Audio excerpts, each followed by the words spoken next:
do, that's one of the things that we did. So check that out.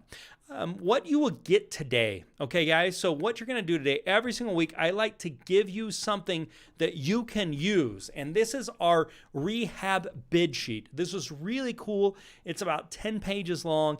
This is not just a bid sheet, but it's also like an inspection on the property. What you're going to do when you go to a property is you'll walk through each of these items and decide if it needs work or doesn't need work. You'll put information on the property, and then you can work with your contractor in filling this out to make sure you have pricing line item by line item. This will save you a ton of money and, more importantly, headaches from problems that can come up. And so we'll give a free copy of this today. This is our bid form, and I will give you a live link at the end of today's livecast.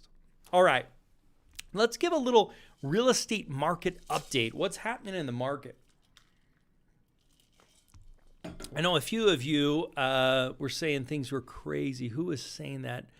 Who said that it was kind of busy? I think it's pretty busy, very competitive. Cedric was talking about being very competitive. Cedric is Atlanta Metro. Yeah, I think that's pretty much everywhere. It's extremely competitive. So that's the way to tackle that is finding these great deals. And we're going to talk a little more about that because we're talking about the day in the life of a real estate investor. Real estate market update. Let's talk about this. About 4.8 million millennials are turning 30 in 2021, and many are expecting to enter home buying game. Millennials are getting older, and they're getting to this, I should probably buy a house and not being a renter generation forever, says realtor economist George Ratty. Let's see here. With this, by the numbers, 43% of first-time millennial homebuyers have been looking for a home for more than a year. COVID hurled jet fuel on big city exodus, and it won't stop, says real estate developers, according to Millennium Acres. Let's see here. Oscar is with us from Boston. Thanks for being here, Oscar. The Daily Digest for real estate investors. This kind of best of times, worst of times saga unfolded here. Supply continues to be seriously lagged, flipping some of these metrics in the red while driving up prices to record levels. This is a great time to sell, but a hard time to buy. 5 reasons why real estate closings may be delayed. Number 1, financing issues. Number 2, appraisal roadblocks. Number 3, title problems. Number 4, home inspection holdups. And number 5, current market issues and what's going on. Let's talk about this. How does Biden's tax proposal could impact real estate investors? One thing business owners are able to take advantage of is how to use the 1031 section.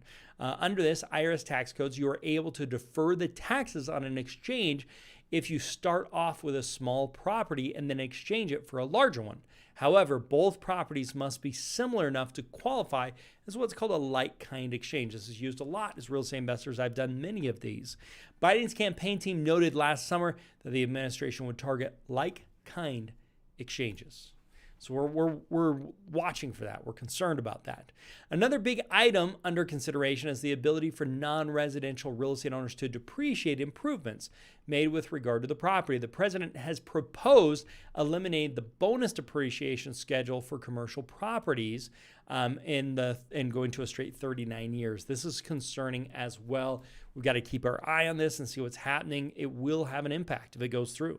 There are more real estate agents than homes for sale in the United States right now. Unbelievable. How the U.S. housing market has rocketed by COVID-19 and where to go from here. The lack of existing homes was only part of the problem, though builders have struggled to ramp up construction on new homes, particularly the most important, most popular single-family models. They're having a hard time keeping up. We're seeing that.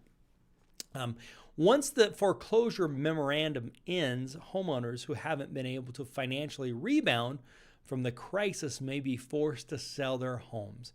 This could also add to the supply of properties on the market.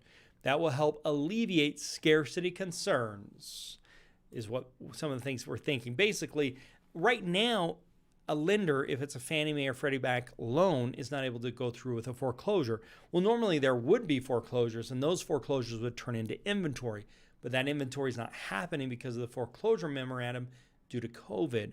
So as those start to come available, it'll help lighten some of the load. I'm not saying it'll take all of it away, but it'll lighten the load a little bit. Where have all the houses gone? You can see right now there's about 468,000 houses on the market. But usually, if you look back in 2015, we're ranging somewhere between 1.2 and 1.5 million. Even last year, 2019, we were somewhere between 1 and 1.2 million. And right now, we're down to 468,000. This is an all-time low number of homes that we're dealing with right now, which is what's driving up prices. February 2021 monthly housing report says more than 200,000 new listings are missing from the U.S. housing market. Normally, there'd be 200,000 more homes on the market right now than there is at this given time. National inventory declined by 52% over last year. The inventory of newly listed properties declines by 20%, nationally by 17.9% for larger metros over the past year. The March national median listing price was $370,000, which is up 15.6% compared to last year. Nationally, homes were 54 days on the market, 6 days less than the same time last year. However, you'll see data coming out for April is even faster than that. I'll be presenting that, I think, next week. I'll have that ready.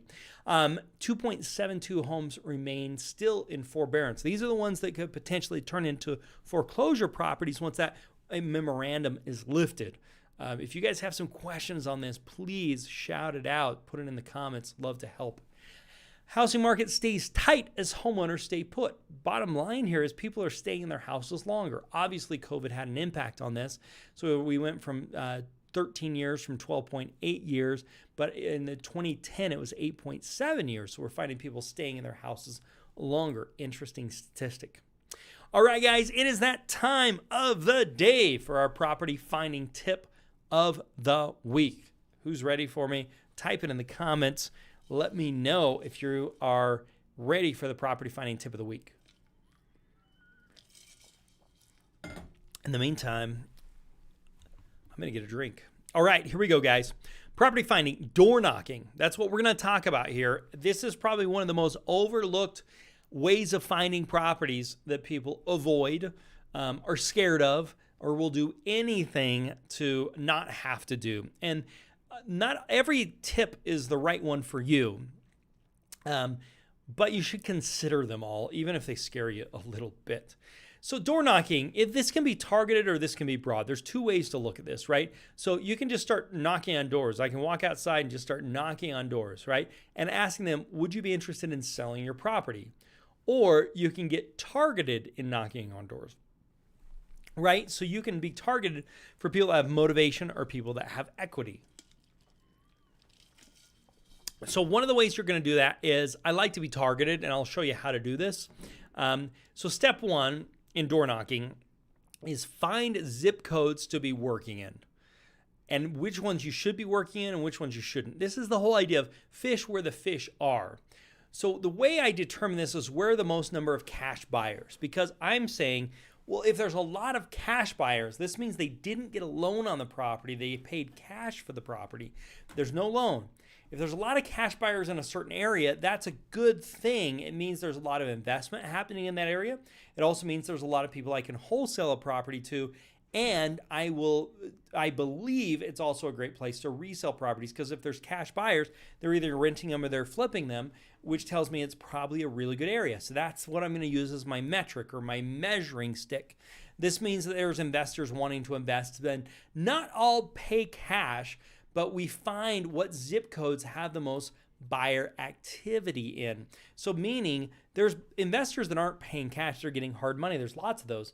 But we know that the ones paying cash more than likely are, other than if it's in a vacation home area. And those are the areas we want to avoid. But we typically know that. So for example, I live in Utah. I know Park City. You've probably heard of that before.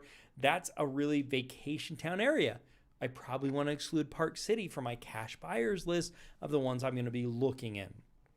With that, we can drive in those specific areas and find properties where there is the most amount of demand. So then what we do is we create a simple table.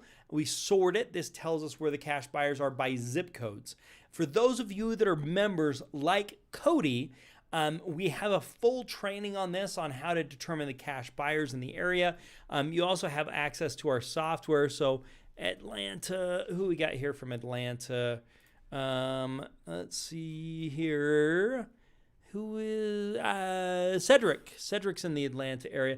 So if I come here to Atlanta, I can come down and I can actually look and see.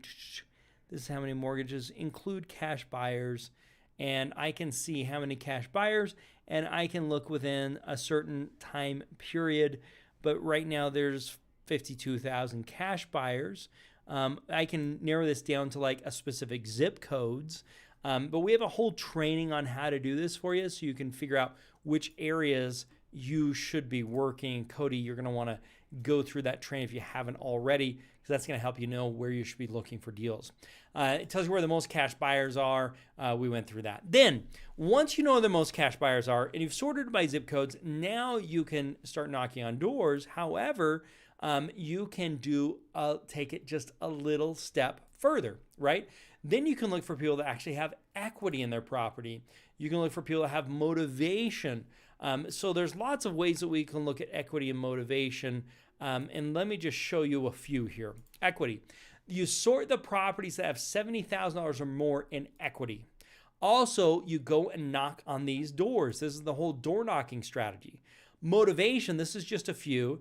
The property could be vacant. It could be an involuntary lien. It could be a bankruptcy. It could be an out-of-state owner, a non-owner occupied, a pre-foreclosure. It could be a failed listing. It could be a high equity, free and clear. Those are types of things. And I want to show you this real quick. This is in Atlanta. There are 6,000 vacant properties that are single-family houses under $250,000, $300,000 that are not listed and have $75,000 more of equity. There are 4,896 that have a $5,000 or more involuntary lien in Atlanta that are not listed that have $75,000 or more of equity. There's 2,111 properties that are in bankruptcy that are not listed that have $75,000 of equity. They're single-family houses. There are 10,668 out-of-state owners that are single-family, unlisted, that have equity, and all these are under like $350,000. There's 45,000 non-owner occupieds, single-family, not listed on the MLS, right? An agent's not involved, that has more than $75,000 of equity. There's 67 pre-foreclosures. Normally that number is a lot higher. We talked about a little bit earlier where the foreclosures just aren't happening right now because of the moratorium on them. There's still some foreclosures, but not a lot. And there's 4,000 failed listings. Now, you want to put a time period on this and try and get a little bit closer, but at some point, these listings failed, meaning they were on the MLS and didn't sell. Those are going to be not as recent of properties, but it means in the past they tried to sell, which we're hoping they may be interested in selling again in the future. So a lot of great stuff there. That's when we deal with motivation, and that's with the investor's edge. You can get access to this data in lots of ways, but it doesn't compile as well and can be a pain to get together, which is why Investor's Edge is such a great resource. The big thing is when you're going to go knocking on doors, timing is everything. You want to go in the weekends. You want to go in the evenings. You want to knock on doors when people are home, which is typically evenings and weekends. Now, when you show up, you got to be careful what you drive. If you're driving some like nice, expensive car, people are going to be hesitant about it. And so be careful what you drive. What do you say? I know this may be a random question, but I'm an investor looking to buy a property in the area, and I was wondering if you're interested in selling. That's it. That's how easy it is. And then if they say no, you say, do you know anyone else that may be interested in selling, and ask for a name and ask for a phone number. That's how easy it is. And if they say, yes, I am, then we have a whole other conversation, which is called our motivated seller checklist, that you can then go through and you can ask those questions and start to build a profile so you can then see if buying that property is going to work. Now, if it's a foreclosure property, there's a different process for foreclosures. You want to say some things differently. The best approach you can say is, I understand you're having some trouble with this certain bank. I understand you're having some trouble with Chase Bank. I help people that are having trouble with Chase Bank. How can I help you? But I have a whole video on this, the process of buying a foreclosure you can check out that will go into details. Now, let's jump into a quick pro tip. You are not trying to convince someone to sell. This is one of the biggest mistakes I see people make, is like trying to strong arm people into selling. What you're trying to find is the motivation where for someone ease and convenience is more important than money. Okay? So you're saying, hey, I don't want to talk somebody into selling. I want to find somebody who already agrees that selling to me for a little less money because they'll get speed and convenience is worth it. That's what we're looking for. That's what we're looking for. Don't try and talk people into selling. Find people that are motivated, and with that motivation, they're willing to take a little less to get speed and convenience. That's what we're looking for. All right, guys, I got to grab another drink. If you've got questions, type them in the comments, either in the recorded comments or in the chat, and we're going to get those answered for you. Okay.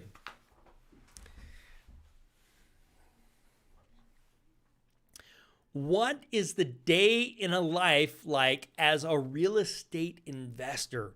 What does it look like? Well, what we're going to talk about today is what it's like for day-to-day as a real estate investor, how you can fit it in with a day job and also with your family, how many hours you're going to need to put in, what you do in an average week and what an average week would look like, okay? So what's this life like as a real estate investor? Well, let's talk about someone that's just getting started as a real estate investor. So obviously, there's different levels of investing. Most people that we talk to that are on our channel are just getting started. So I'm going to make the assumption you want to see what life like as a real estate investor is with somebody that's working 40 hours a week, that has a family, and how does all of this work? How do I fit this in as being a real estate investor with my other commitments? Well, the key is you've got to put 50 to 20 hours a week in. That's really what the key is. If you got to spend 15 to 20 hours a week, you're going to spend half of that time driving, and the other half of the time you're going to spend making calls to people as you build out your list. So let's talk about these steps to make this happen. Number one, you've got to get your money set up. You've got to know where your money's coming from, what they'll lend on, what they won't lend on, because the last thing you want to do is spend all this time and money and effort and not have somebody come through and fund for you. So you need to understand what parameters they have, what they'll do, what they won't do, which is one of the reasons why we built the advanced deal analysis software, so that you can get that information. Number two, you've got to get the right software.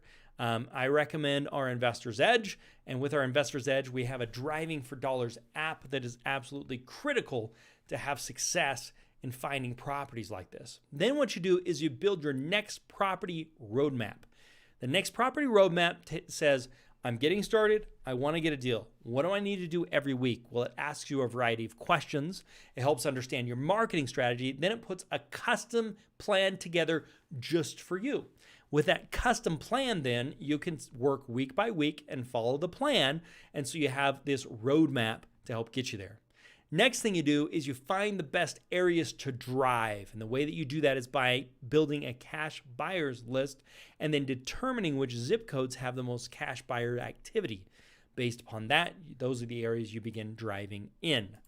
Next step is you actually go out there and drive. Once you're driving, you're looking for properties that are in need of work. You're trying to find properties that couldn't sell as an FHA property or something that would show signs of problems so you can then call them. Then you start making calls. You build your list, you make calls. If you want to be really accelerated, you can use a dialer to make those calls. And so that's one thing that can help is getting that dialer going, or you can just make calls manually.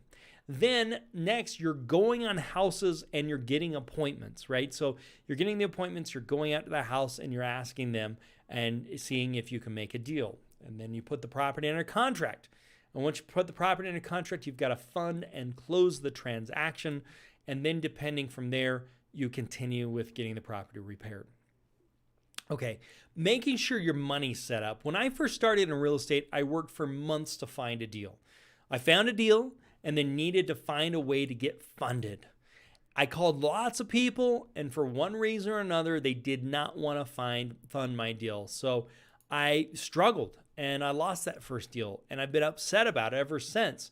So finally I got smart and I called the same people back and I said, what do you want to fund on? Like, what excites you? What are you interested in?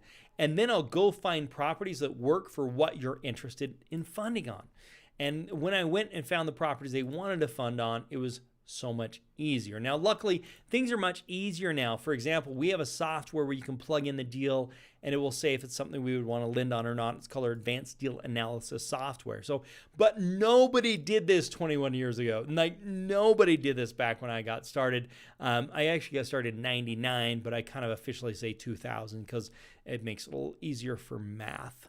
And so that's why I built this, to make it so much easier. So getting your software is the next thing. You've got to have a way to show properties. You've got to find out which properties have equity. You've got to find out which properties have motivation.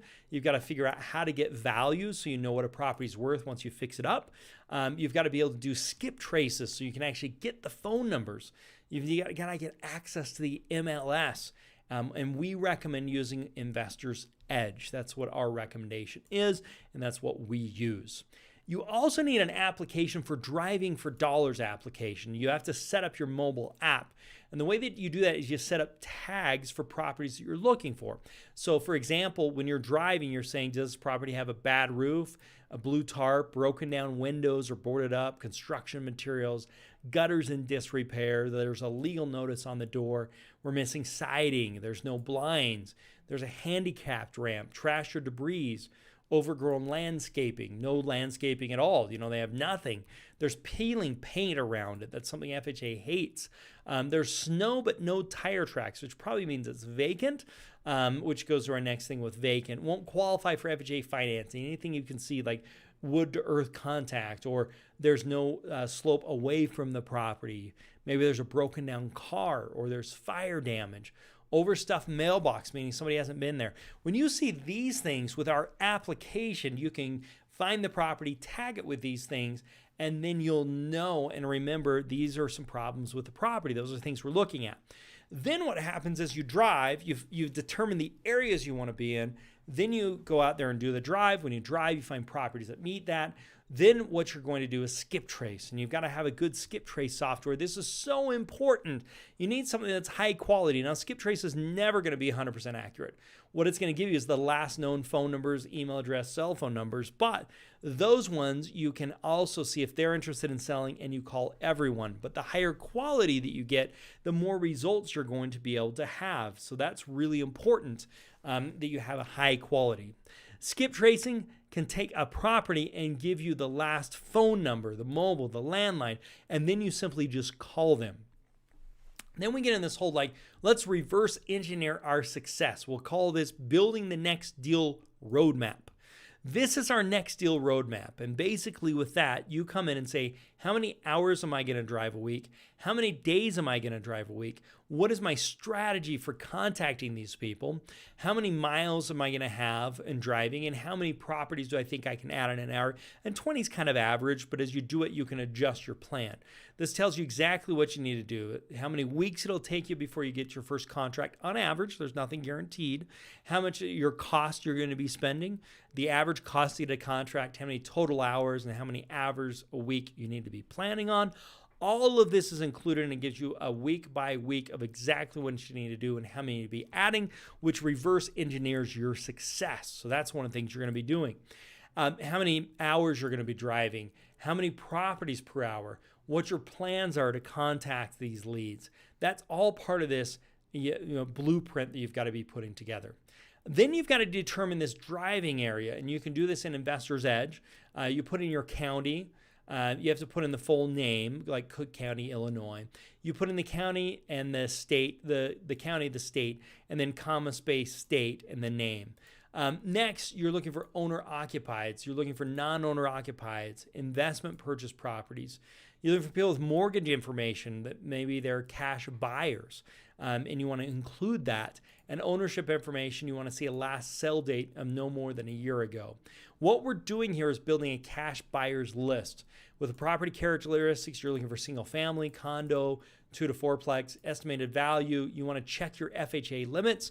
Like in my area, 350 is the FHA limit. So I want to make sure I'm not going for properties that are worth more than $350,000, which puts the top end that we don't want to go over. And on the low end, I put $50,000 because I want to make sure I'm not dealing with a really difficult properties. You select all that, you add this to the list, you save it, and then you call it list 1. And then you can show how many items that you want. You create a smaller list, then you add that to the existing list. So that's kind of how you do that. Now, for those of you who are members, you can just go through this entire process. And then marketing, you click on the list, you click the checkbox, copy the list, click the export, and you're basically exporting this into a Google Sheets. And then you can save it, go into Google, and then you can manipulate that and make a determination of which zip codes you should be working in. Basically, that whole exercise you're doing through Investor's Edge, but you're doing that to try and figure out where's the best area for you to be investing in.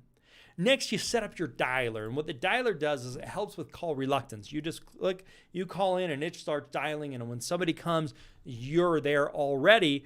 It also makes it more efficient. You can get more out of every hour you put into it.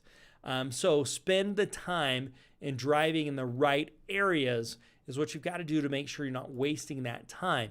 Each week, the life as a real estate investor, you're going to spend about 7 to 10 hours driving and looking at properties. You've already determined the zip code you want to be in based upon doing your cash buyers research.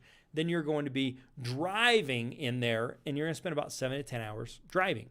You need to make sure the property meets those criteria that we talked about. The other half of your time is calling.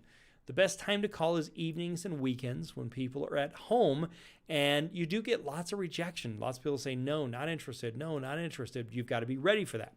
So what does that call script look like if we're looking at the day in the life of real estate? I know it's a random question. I'm wondering if you have any interest in selling your home. If yes, wonderful. Tell me about your house. And we have a motivated seller script you follow. If it's no, you always ask this. Do you know anyone else that may be interested in selling their home? Like, these referrals are huge because they may say, yeah, I do know somebody. And then it can go off. Now, most of the time they're going to say no. You're going to ask this question a whole bunch and the answer is going to be no. But if you ask it enough, you're going to eventually get to a yes. Great things will happen. Okay, calling. The goal is not to talk somebody into selling their property at a low price. It's about timing. You need to get the person at the time they are ready to sell.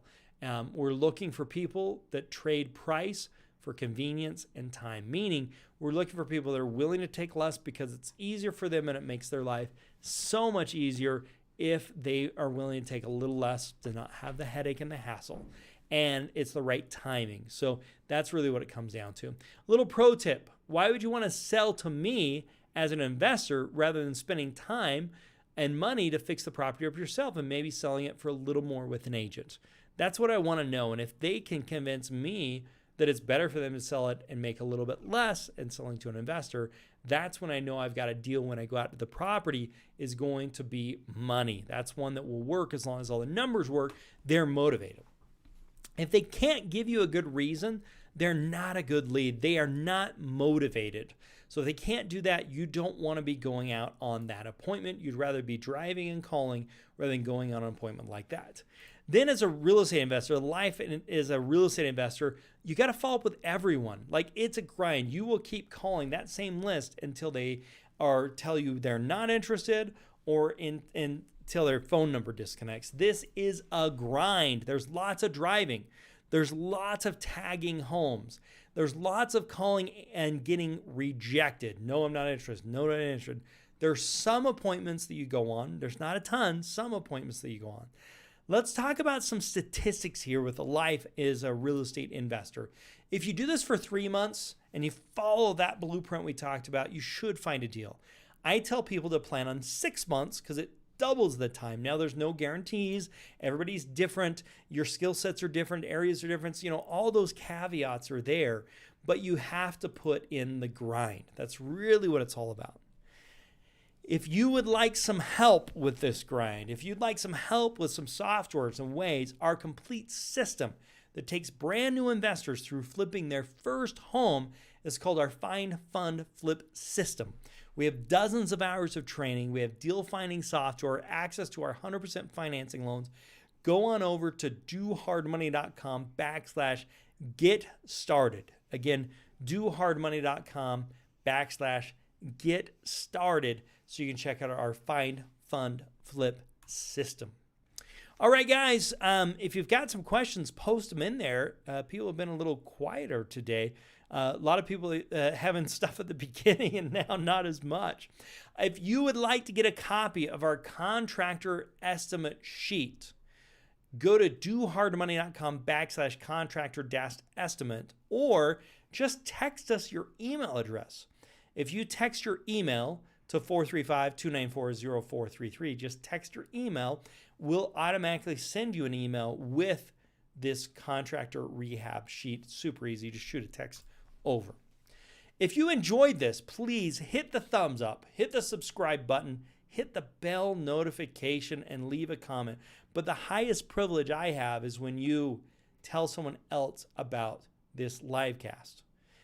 By the way, if you are a new subscriber to the Do Hard Money channel and you just did that today, please type in the comments because I really want to recognize you. If you haven't got that contractor estimated sheet, we're putting it in the comments here as well. Go over, text your email address to 435-294-0433. Future topics, what would you like to see for future live casts? Please type it in the comments, either on the recorded video or on the chat, so that we can know some things you would like to have. I've got a list of some here on the screen. Any of these that are of interest to you, please type it in the comments. Also, if you have enjoyed what you've heard today, please share the live cast on YouTube with several or a few friends. And check out this podcast, Income Hacker. It's a podcast that I do. Check it out. You can do it anywhere you listen to podcasts.